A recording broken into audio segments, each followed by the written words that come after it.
All right, welcome into a little special show here for Check the Mic. We're going to start a book club, and no better guest to have on as our first episode than David Fleming, who's on to talk about his new book with us, A Big Mess in Texas, which is basically the story. Oh, hang on, I've got it. Going to get into the shot.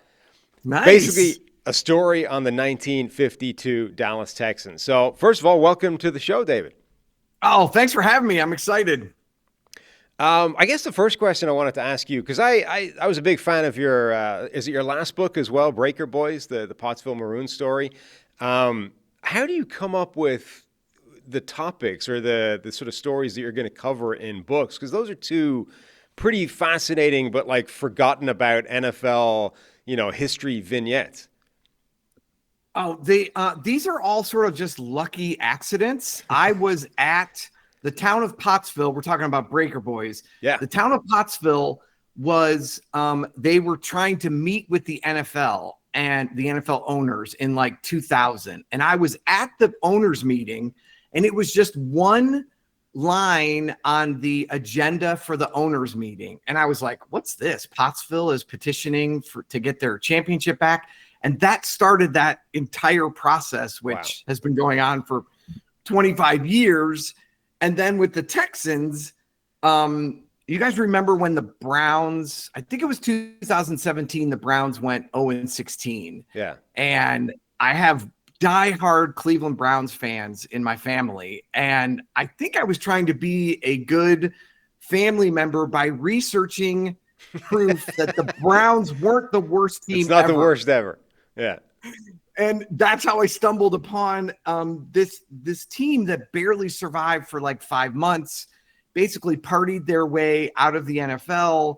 And nobody remembers them because they were gone so quickly. But the 1952 Dallas Texans are technically the last NFL team to go bankrupt. So happy accident that I stumbled across this like crazy, crazy story.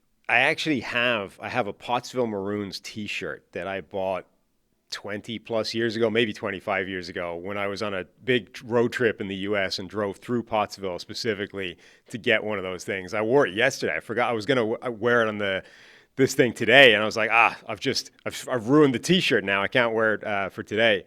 But I was always curious if you had come across that story the same way I did, which was there was like I think it was a Monday Night Football game years ago, back when it was Al Michaels and John Madden, I think, in the booth. And it was one of those games where something weird was going on, and like a team had back-to-back safeties or something. And they threw up one of those graphics that's like, defensive teams to have two safeties in the same half, in NFL history. And it was like, two recent, like Green Bay Packers in 1985, like whatever, something like that. And then the third one was the Pottsville Maroons in 1920, one of the 20, I don't know if it was the 25 season, but one of those seasons. And neither Madden nor Michaels had any idea who the Pottsville Maroons were. And they were like, who the hell are the Pottsville Maroons? And then by like the fourth quarter in this game, someone had gone and Googled or done the research or whatever, and they came back and did like a little thing about the Maroons. And I was kind of interested in the story from that point on, ended up reading your book down the way. But I was curious if that was where you got your starting point from it as well. It was a lot of people remember that and pointed that out during the process. And I think it's more a symptom of, I can't believe the NFL has this rich, amazing, colorful history that they seem to sort of turn their back on. I mean, and I don't know if it's because of the controversy around the fact that the Maroons' 1925 title was stolen by the Cardinals, or they just don't want to get into it, especially like with a team that was supposed to become the Dallas Cowboys sort of goes bankrupt. I don't know if they're ashamed of that but man, I wish the NFL would embrace their history way more, because like you found out, it's these wrinkles and the way that the game developed and the sort of Wild West aspect of the NFL where basically anything goes. To me, it's almost more interesting than what's going on in the game today. So that was definitely a part of it. And it was one of those stories with the Maroons where it was like, and same with the Texans. It seems like there are bits and pieces of these teams that are connected to almost every aspect of the NFL, even current day. And people might be aware that the Kansas City Chiefs started out as the Dallas Texans, completely non-connected, but a different franchise named the Dallas Texans with the AFL. The Arena League at one point had a team named the Dallas Texans. So I guess my first question is, what is it with the name the Dallas Texans that sports leagues seem to think this is the thing to name teams in Texas? Yeah, I mean, could they not get a little more creative in Texas? Because I think there was like a World Football League team or like an Arena League team. I think there was a minor league hockey team named the Dallas Texans. And originally, this team, the 1952 version, the original version, they were going to be the Dallas Rangers. And then Bert Bell, the commissioner at the time, for whatever reason, and he was sort of like what he said goes. Right. He was like, nope, you guys are the Texans. And that's how they became the Texans. But you're right. And I'm glad you point that out, because a lot of people think, oh, is this the team that became the Kansas City Chiefs? And it was like, no, this is a completely separate team that was 8 years before that team, and sort of they were in the league, but they were gone so quickly. People don't remember them, even though the roster was loaded. Yeah. And some of the stories from this team are just hard to believe. That's one of the fascinating things about it, is you tend to think, expansion team and, team that was terrible to begin with, and everyone expects that. And it's usually because there's no talent there. But they had sort of essentially bought an incumbent franchise already, including the roster. So there was actually talent there. There's guys that, made it in the league. They had a Pro Bowler at the end of this season. Their leading rusher ends up making the Pro Bowl. This was not a team that was completely devoid of talent. No, it's remarkable. I think the Texans started training camp with 3 or 4 future Pro Football Hall of Famers. And they eventually had Frank Tapuka, who's in the Broncos Ring of Honor. He ended up their quarterback. They, of course, had the combination, maybe the best in NFL history, of Art Donovan and Gino Marchetti on their defensive line. Gino Marchetti was a rookie with the Dallas Texans, and just instantly dominated and harassed quarterbacks, even with this terrible team.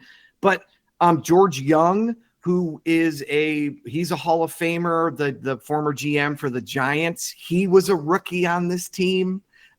Basically got cut when they realized his eyesight was so bad.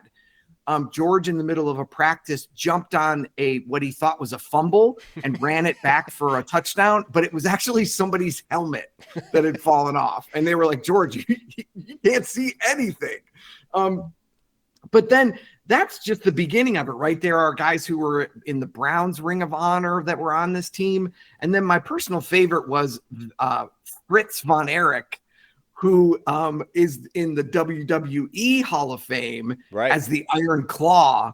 He made the Texans training camp roster, but got cut as well. So, yeah, like I said, this team is like the Forrest Gump of the NFL in the 1950s. You brought it up already that it's the last franchise effectively to go bust. We think in the world now that owning an NFL franchise is like a billionaire's financial cheat code. I mean, it's nothing but good. The values are only going up. The TV money is, through the roof, and it's just a license to print money. But obviously that wasn't the case way back in the day in the NFL. And so, take us back to what that landscape looked like in the early 1950s when this team was founded. How perilous was it to sort of spool up an NFL franchise? Yeah, I mean, this book is full of for NFL fans who think they know everything, it's just full of WTF.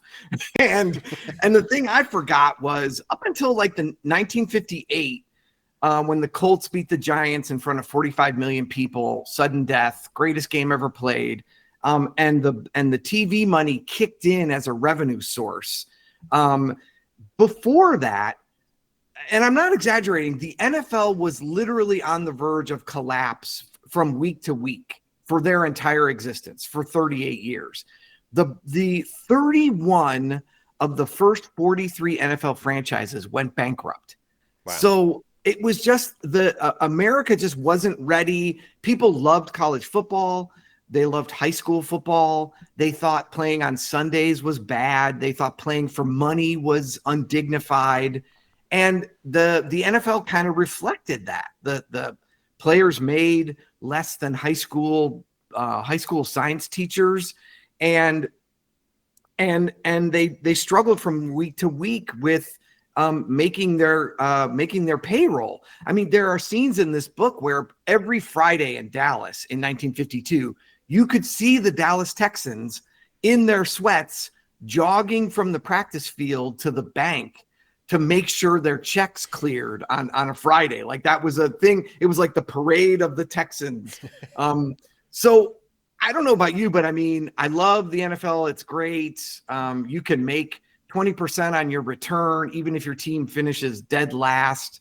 But nowadays, I kind of love this era of the NFL where it was like a complete, I was going to say shit show. I don't know if I can say that, but a complete and utter, disaster from week to week. Yeah. In fact, I'm pretty sure that word is somewhere in my notes later on. So absolutely let rip.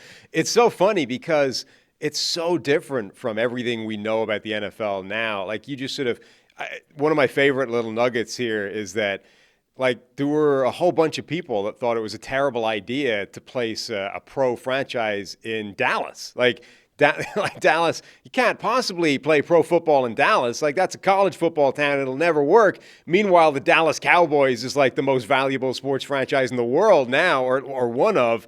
You know, it would seem utterly ridiculous voicing that as an opinion now. But back in the 50s, it was, I mean, maybe true, maybe a real concern. Yeah, the book opens with the owner of the team, Giles Miller, who's this incredible character, sort of like you love him, you hate him, you root for him, you can't believe he screwed this whole thing up. But the book opens with Giles Miller going to his father, Clarence Miller, who was the textile king of the South, and asking for money for an NFL franchise. And his dad, who's a businessman and knows about the NFL's reputation, is like, are you insane? You want to invest our family fortune in something like the NFL? It's the worst business decision that you could make right now.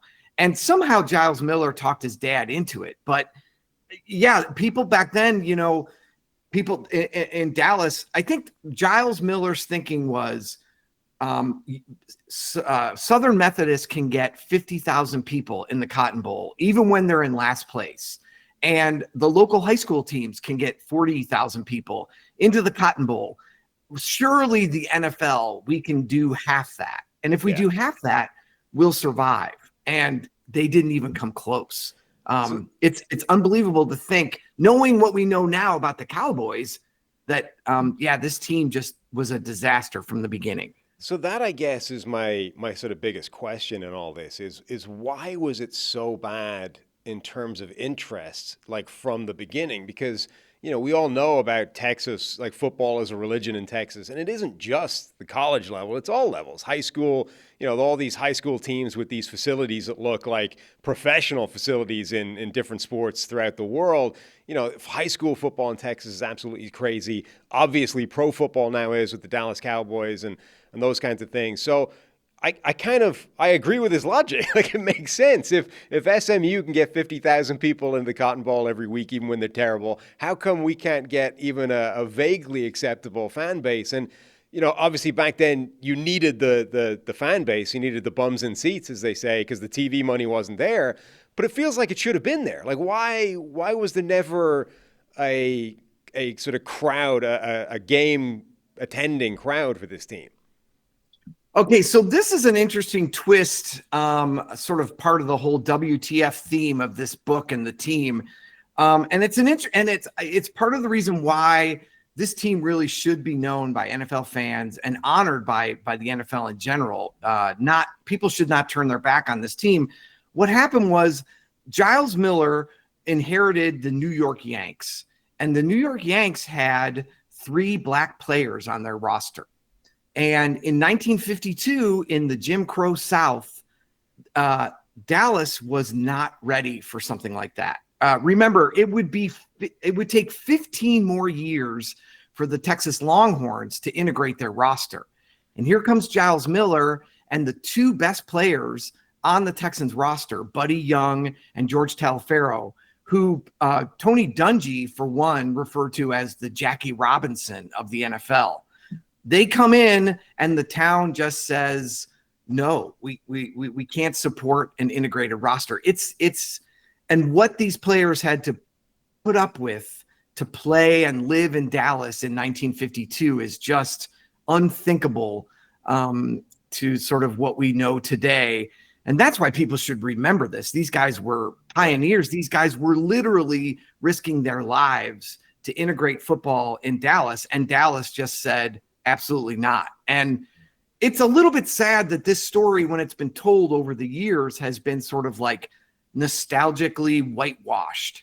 But race and the race of the players and the roster absolutely is the reason why Dallas wouldn't support this team. And it wasn't just that, right? The coach was Irish Catholic.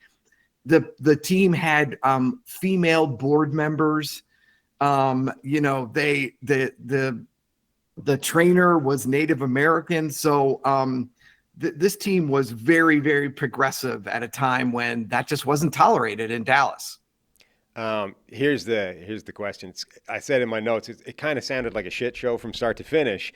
There's so many stories, in the book of like snakes on the practice field, fights all over the place.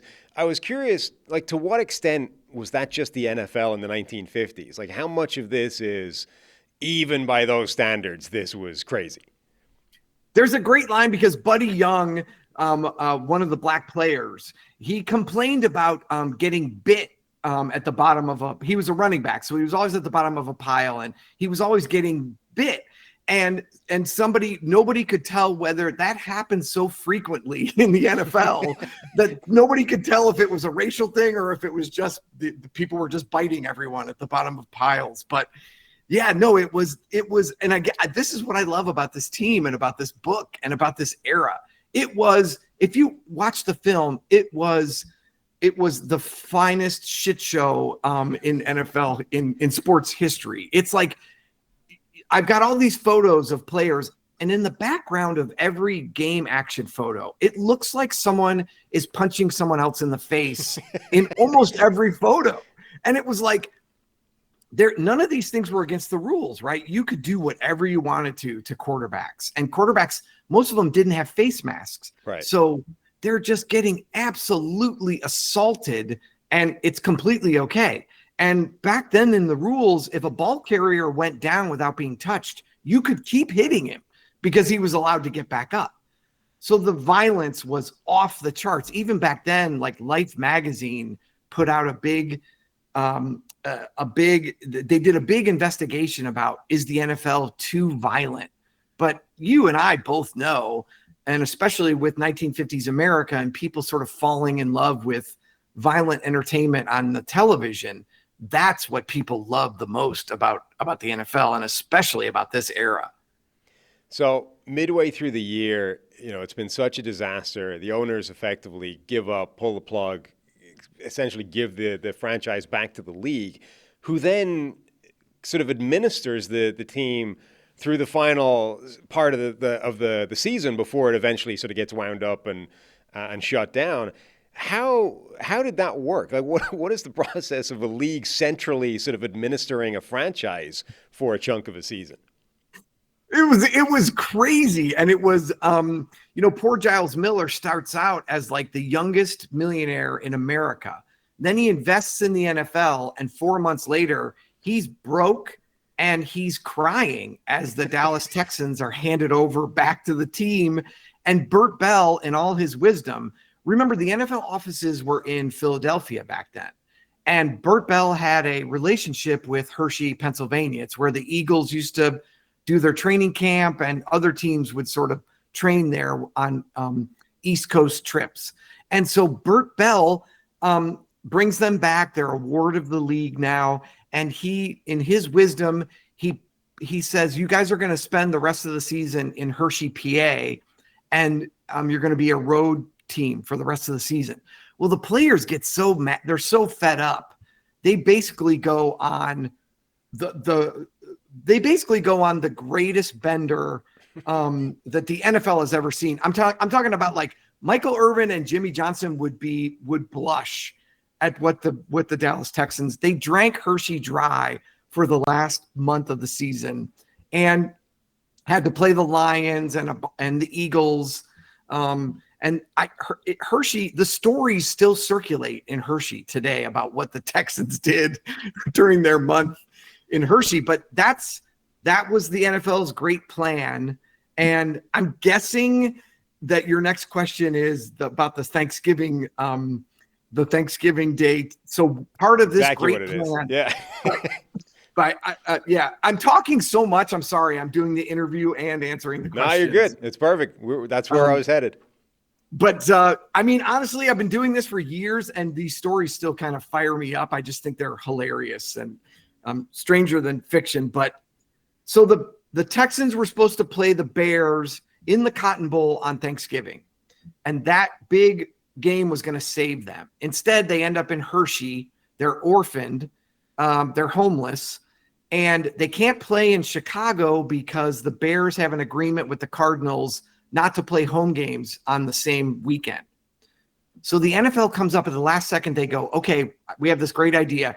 You guys are going to play in the Rubber Bowl in Akron, Ohio, and you're going to be the main event. There'll be a high school game right before you guys.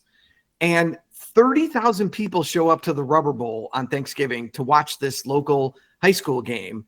And then when the high school game ends, about 29,500 of them left and went home.